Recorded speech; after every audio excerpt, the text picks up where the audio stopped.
स्वागत करेंगे।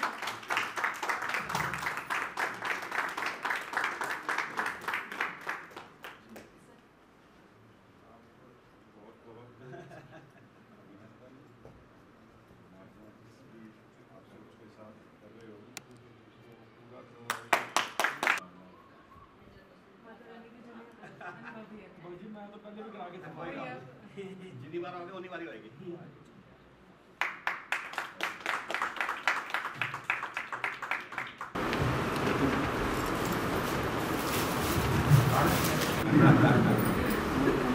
कि ये तप और ये यज्ञ भी वही कर सकता है जिसको सच में अंदर से एक प्रेरणा है।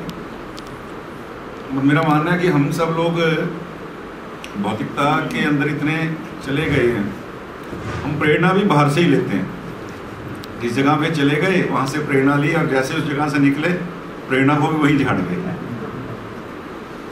लेकिन ये जो आपने किया है आदमी योगी दिनेश कांत जी, सच में इनके अंदर की प्रेरणा है और मुझे लगता है कि इनकी इस प्रेरणा से बहुत से लोगों को आगे भी कुछ आत्मबोध होगा।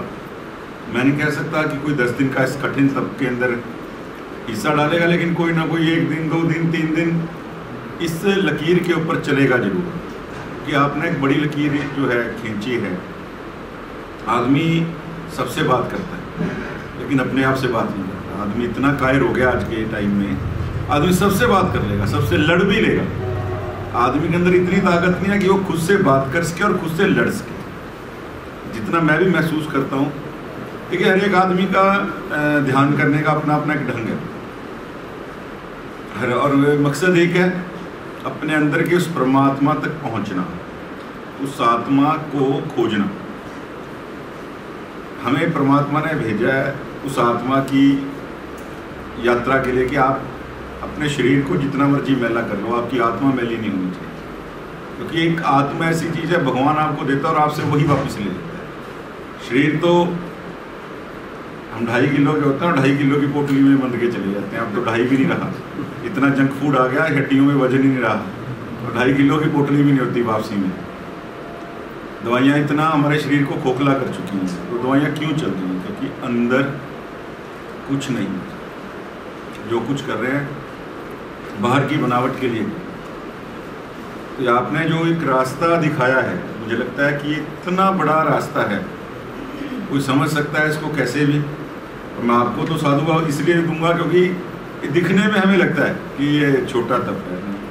अपनी इंद्रियों से लड़ना, अपनी आत्मा तक पहुंचना, उसको खोजना, उससे बात करना, सच में अंदर की एक ओवरऑलिंग जैसा है। हम कार की सर्विस भी करा लेते हैं, रास्ते में रुकावट ना हो, लेकिन आत्मा की शुद्धि, उसकी सर्विस इतनी जरूरी है। जाना तो उस परमात्मा के पास है, वो शुद्धि नहीं हम कर। उसमें मैं भी एक हूँ, मैं कोई ज्ञान देने नहीं आया, मैं तो आज ज्ञान लेने आया हूँ। हाँ, वो कारण और वो रास्ता कुछ भी हो सकता है। मैं इतना कठिन तप नहीं कर सकता, मैं सही बताऊँ तो।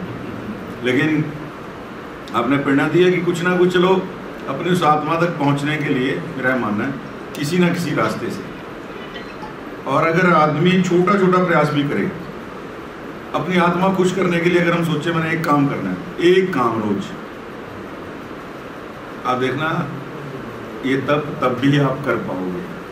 लेकिन अपनी आत्मा को हम खुश नहीं करते। हम तो अपने बाहर के शरीर को चमकाने में, दूसरों को खुश करने में लगे रहते हैं। फिर वो खुश नहीं होता, उससे लड़ लेते हैं। यानी जिससे को खुश करने में लगते हैं, जब हमें लगता है कि यार वो खुश ही नहीं हो रहा, फिर उसी पे कुंठा भी निकालते हैं। लेकिन अपने को कभी खुश नहीं रखते। मैं तो मानता हूँ कि मैं आज यहाँ से एक चीज़ जरूर सीख के जा रहा हूँ कि वही अपनी आत्मा को खुश रखो। एक काम ऐसा जरूर करो जिससे आपको लगे यार मैंने एक अच्छा काम किया, वो भी अपने आप में इतना ही कहते हुए मेरा आज का सौभाग्य मिला, दर्शन आपके हुए। मैं कल आना था, वो कल मेरा और सौभाग्य होता, लेकिन कल मुझे दिल्ली जाना पड़ गया। मेरी अनुभव जी से बात भी हुई, लेकिन वो कल ऐसा एक सहयोग बना, इसीलिए मैंने निवेदन किया। मैं कहा मैं एक बार दर्शन तो जरूर करके आऊँगा। और बहुत बहुत आप सबको भी और आदरणीय दिनेश जिंदल जी को, योगी जी को भी मैं बहुत बहुत शुक्रिया, धन्यवाद।